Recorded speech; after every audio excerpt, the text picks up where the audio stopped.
I welcome you all in the chemistry class of class 10. So today we will start a chapter, that is the chapter 2 in class 10, that is the acid, bases and salt. So we are in our day-to-day life, we are using so many substances which contain acid, bases or salt.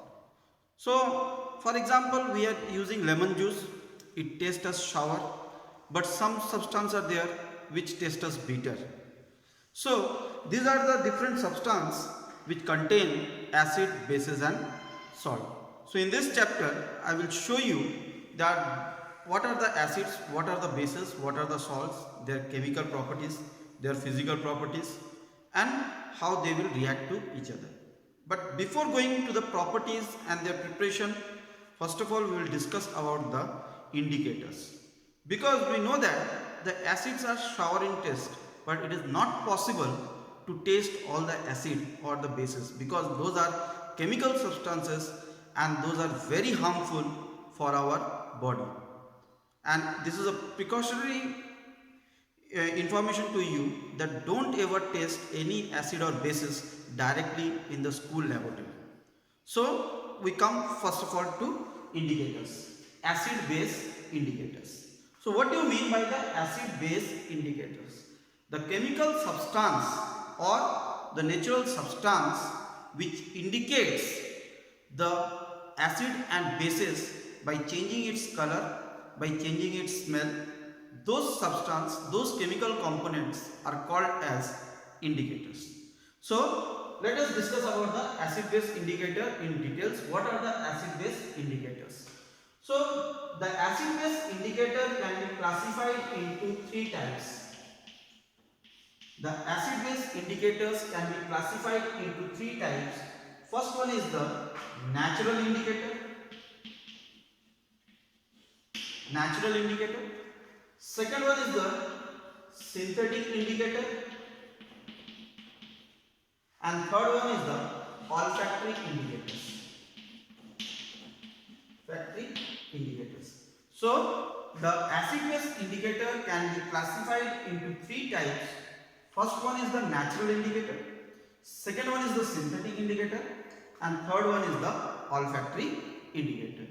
Now we will discuss what are these natural, synthetic, olfactory. From the name itself you can say that the components or the indicators which are available from the natural substances is known as the natural indicator. Similarly, synthetic, which we can synthesize in the laboratory or which are synthesized by the chemical substance is known as synthetic indicators. And what is olfactory indicators? Olfactory indicators, olfactory word comes from olfactor, which means smell, So from the change in smell, we can indicate whether it is an acid or basis. So let's discuss one by one these three indicators, that is natural, synthetic and olfactory indicators. So first one is the natural indicator. First one is the natural indicators. So already I have told you what is natural indicators, which we are getting from the living world or the living objects, plants, animals. Those indicators comes under the natural indicator. The indicator which we obtain from the living world is known as natural indicator. I am showing you some examples of the natural indicators. Okay, so number one is the litmus. Number one is the litmus. So what is litmus? It is generally obtained from lichens. It is generally obtained from the lichens. So litmus is first natural indicator which we are generally using in our laboratories to indicate the acid and bases, to distinguish between acid and bases, which we obtain from the lichens. So litmus, there are two types of litmus paper are there. One is the blue litmus paper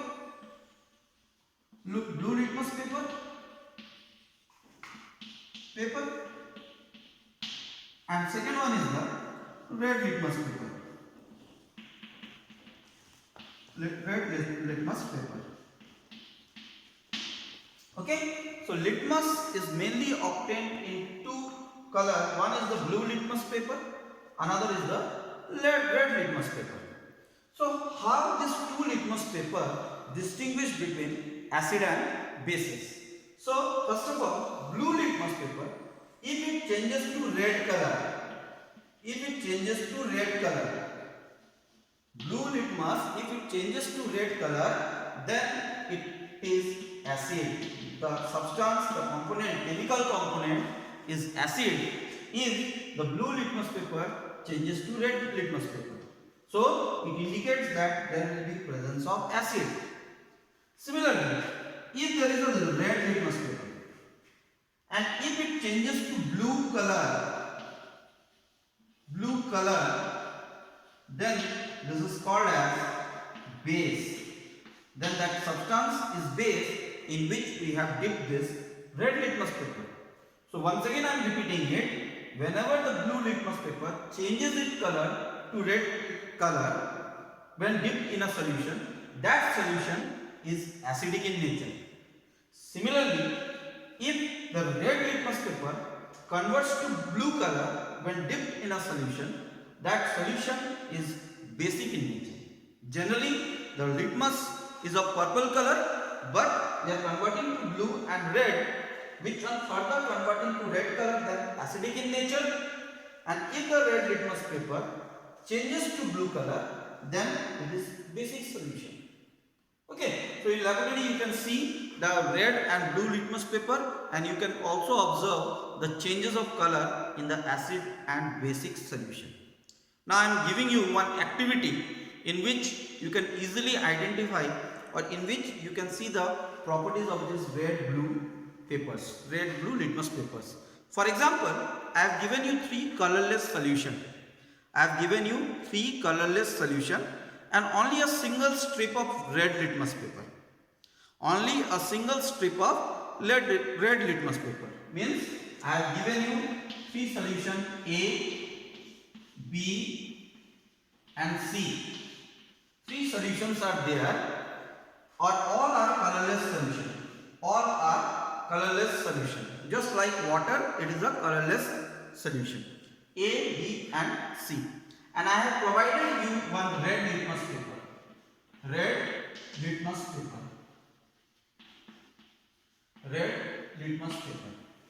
Clear? Only one red litmus paper, no blue litmus paper. And now I have told you, you are not allowed to take the smell of the solution. By simply using this red litmus paper, you have to distinguish that A, B and C, which one is acidic, which one is basic, and which one is neutral solution, means simply water. Means there are three solutions are there. One is acidic solution, one is basic solution, and third one is the simply plain water, distilled water is there. So you have to distinguish these three, which one is acidic, which one is basic, and which one is neutral solution. So how can you test from the red litmus paper? How can you test from the red litmus paper? So what you will do, just listen carefully. First of all, try to dip this red litmus paper in all the three solutions. In all these three solutions, you dip the red litmus paper. So the solution in which the red litmus paper changes to blue color, that solution is the basic solution. Means whenever you dip the red litmus paper in any one of these solutions, which gives the red color to blue color, the change in color from red to blue, that solution, that particular solution is the basic solution. Clear? You remove the solution, remaining two solutions are there. Now use the same litmus paper which changes to blue color. Now use the same litmus paper which changes to blue color and try it in the remaining two solutions. Now you try it, remaining two solutions. Means this blue litmus paper, now you use in this two solution. So again the solution in which blue changes to red, that solution is the acidic solution. That solution is the acidic solution. Means the solution in which this blue litmus paper again changes to red litmus paper, that solution is the acidic solution. That solution is known as the acidic solution. So the third one is simply the water in which there will be no effect of red or blue litmus paper. Clear to all? So this is about the litmus paper or the litmus solution.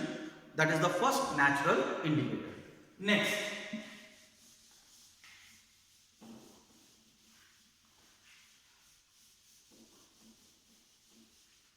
Next, second natural indicator is the first one, that is litmus, already I have told you. Second is the turmeric. Okay, I will start the turmeric with a simple example of your daily life. Many times you have seen, when you are eating something, you are eating pulses, you are eating some sabji, you are eating some vegetables, at that time somehow it fell over your shirt. So at that time you see that a yellow spot comes in your shirt. A yellow spot comes in your shirt. But when your mother is washing that shirt, you can observe that for few times the yellow color changes to red color. You are eating some food, cooked food, and you felt over your shirt and you observe that it gives a yellow spot over your shirt. But when your mother is washing that shirt, it changes to red color. So why it happens? Why the yellow color changes to red color? The concept is very simple. The soap solution or the soap are generally basic in nature. That's why what happened? The yellow color changes to red color. And we know that in a cooked food,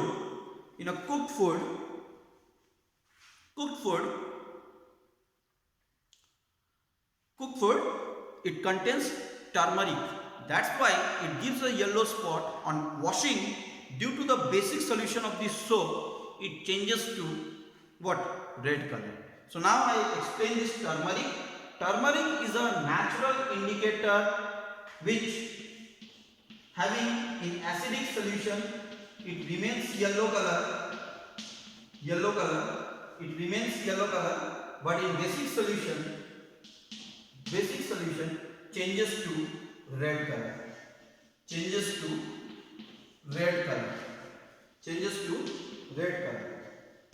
Clear? The acidic solution is yellow, but in basic solution it changes to red color. Clear? Generally turmeric having yellow color. In acidic solution it remains yellow, but in basic solution it changes to red color. This is the second natural indicator. Then third is the China rose.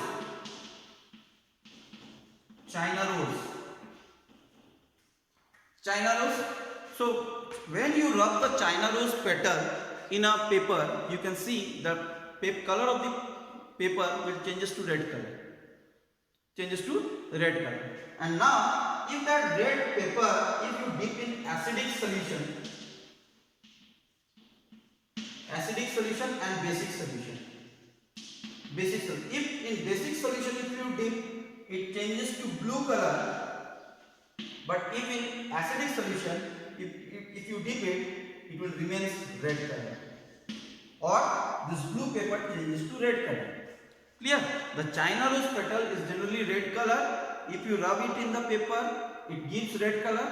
So if you dip it in the basic solution, it turns to blue. and the same blue paper, if you dip in the acidic solution, it changes to red color. So this is the third natural indicator, that is the China horse.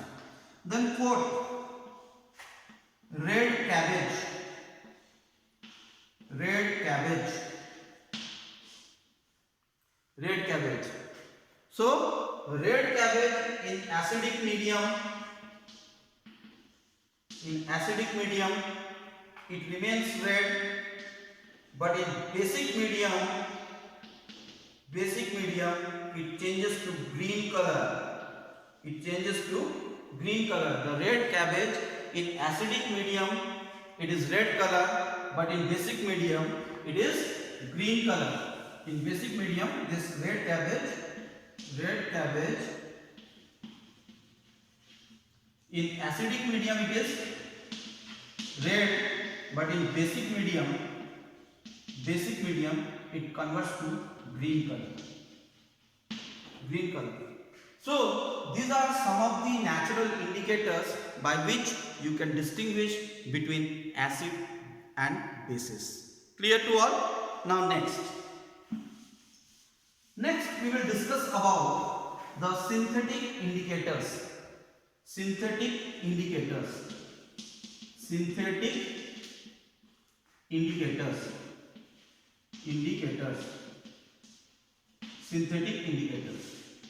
So synthetic indicators are of two types. Synthetic indicators, mainly two examples are there in synthetic indicators. So that is the phenolphthalein indicator,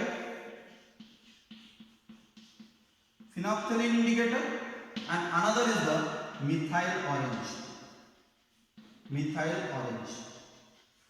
So there are two synthetic indicators are there. One is the phenolphthalein indicator and another is the methyl orange. So these are the two examples of synthetic indicator. One is the phenolphthalein indicator, another is the methyl orange. So what is the color of phenolphthalein indicator? It is colorless. And what is the color of methyl orange? Methyl orange color is orange color. So this two indicator, you can see in your school lab that color of the phenolphthalein indicator is colorless and the color of the methyl orange indicator is orange. So how can you distinguish between colorless and orange? How you distinguish between acid and bases? By using phenolphthalein and methyl orange. If the color changes to red color, from colorless to red color,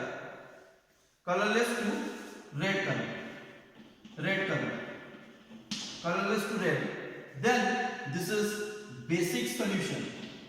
Then that solution is the basic solution. But if it remains colorless,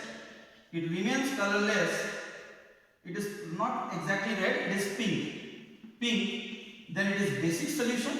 But if it remains colorless, then it is acid. So whenever the colorless phenolphthalein indicator changes its color to pink color, it indicates the presence of basic solution. But if it remains colorless, then it is called as acidic solution. Clear to all? And last is the methyl orange. In the synthetic indicator, last is the methyl orange, which is of orange color. If the orange color changes to red, this is acidic solution. And if the orange color changes to yellow color, then that is base. If the orange color of the methyl indicator changes to red color, then it is acidic solution. And if the orange color turns to yellow, then it is basic solution. Then it is known as basic solution. So in this way, we can distinguish between acid and bases by using phenolphthalein and methyl orange indicators. Clear to all? And last type is the olfactory indicators. Third is the olfactory indicators. Olfactory Indicators.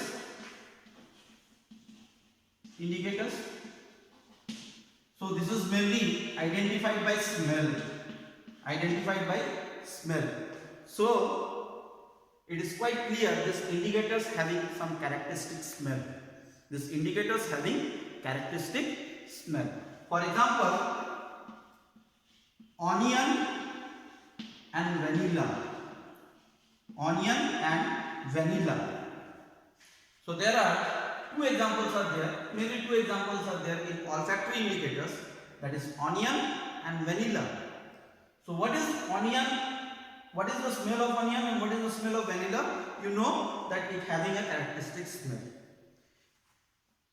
If you rub the onion in a cloth, you can get a characteristic smell. Now you dip the cloth in an acid solution, in a base solution. In one case you will see the smell disappear.